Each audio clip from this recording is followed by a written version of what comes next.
हरे कृष्णा। श्रीमद् भगवत गीता यथारूप की जय। जैसा कि हमारा अध्याय 1 चल रहा है, कुरुक्षेत्र के युद्ध स्थल में सैन्य निरीक्षण।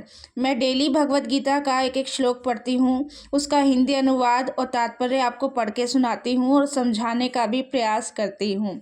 तो हम भगवत गीता के आज 40वें श्लोक तक आ चुके हैं।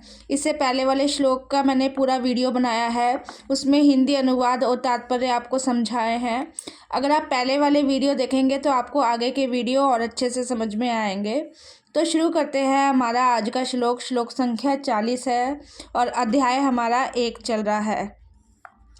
तो शुरू करते हैं। अधर्मा भी भवात् कृष्ण प्रदूषयन्ति कुल स्त्रिये स्त्रीषु दृष्टासु वाषणे जायते वन संकरा। तो इसके पहले वाले श्लोक में अर्जुन युद्ध करने के लिए मना कर रहा था। अर्जुन के मन में अलग अलग तरह के विचार चल रहे थे। जब वो अपनी सामने वाली सेना में अपने सारे सगे संबंधियों को देखता है तो वो युद्ध करने के लिए मना कर देता है, क्योंकि उसके मन में अनेक विचार उत्पन्न हो गए थे कि मैं अगर उनको मारूंगा तो मुझे उनको मारने से पाप लगेगा। उसके बाद उसने कहा था कि अगर बड़े बुजुर्ग मर जाएंगे तो कुल परंपरा नष्ट हो जाएगी।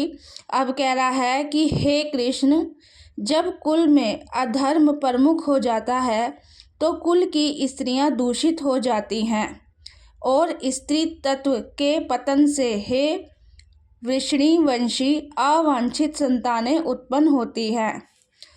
तो अर्जुन कह रहा है कि हे कृष्ण, जब कुल में अधर्म प्रमुख हो जाता है तो कुल की स्त्रियां दूषित हो जाती हैं।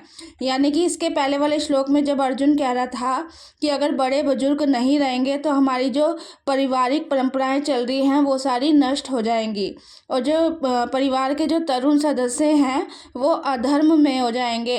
तो जब पुरुष अधर्म में हो जाएंगे तो अवांछित संतानें उत्पन्न होती हैं। तात्पर्य में बता रहे हैं, जीवन में शांति, सुख तथा आध्यात्मिक उन्नति का मुख्य सिद्धांत मानव समाज में अच्छी संतान का होना है। तो जीवन में शांति, सुख और आध्यात्मिक उन्नति के लिए क्या है, इस समाज में अच्छी संतान का होना जरूरी है। अच्छी संतान मतलब अच्छी संतान होगी तभी आध्यात्मिक उन्नति हो पाएगी। वरना आश्रम धर्म के नियम इस प्रकार बनाए गए हैं कि राज्य तथा जाति की आध्यात्मिक उन्नति के लिए समाज में अच्छी संतानें उत्पन्न हो। ऐसी संतान समाज में स्त्री के सतीत्व और उसकी निष्ठा पर निर्भर करती है। तो मतलब अगर घर में धार्मिक परंपराएं चलती रहेंगी, धार्मिक अनुष्ठान होते रहेंगे तो स्त्री का मतलब उससे मन लगा रहेगा, तो उससे अच्छी संतानें उत्पन्न होएगी, मतलब धार्मिक संतानें उत्पन्न होएगी जो हमारे समाज के लिए अच्छी है। जिस प्रकार बालक सरलता से कुमार्गगामी बन जाते हैं, उसी प्रकार स्त्रियां भी पथनोमुखी होती हैं।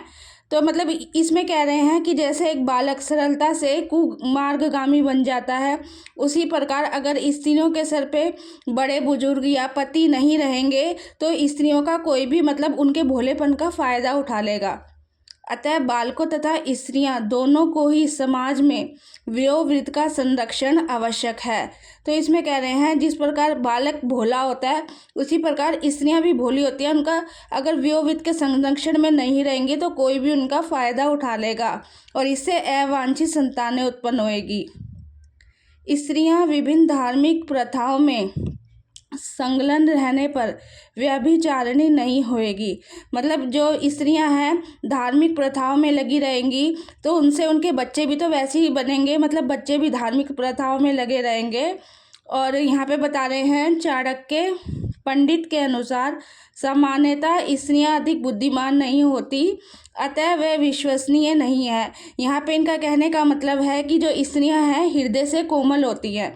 जैसे स्त्रियां जल्दी किसी की बातों में आ जाती है तो लोग उनका पागल जल्दी बना लेते हैं। तो इस वजह से कह रहे हैं कि हे कृष्ण, जब कुल में अधर्म प्रमुख हो जाता है, मतलब हमारे बड़े बुजुर्ग नहीं रहेंगे, पति नहीं रहेंगे, तो स्त्रियों का फ़ायदा उठा लेंगे। तो इस वजह से भी वो युद्ध करने के लिए मना कर रहा था।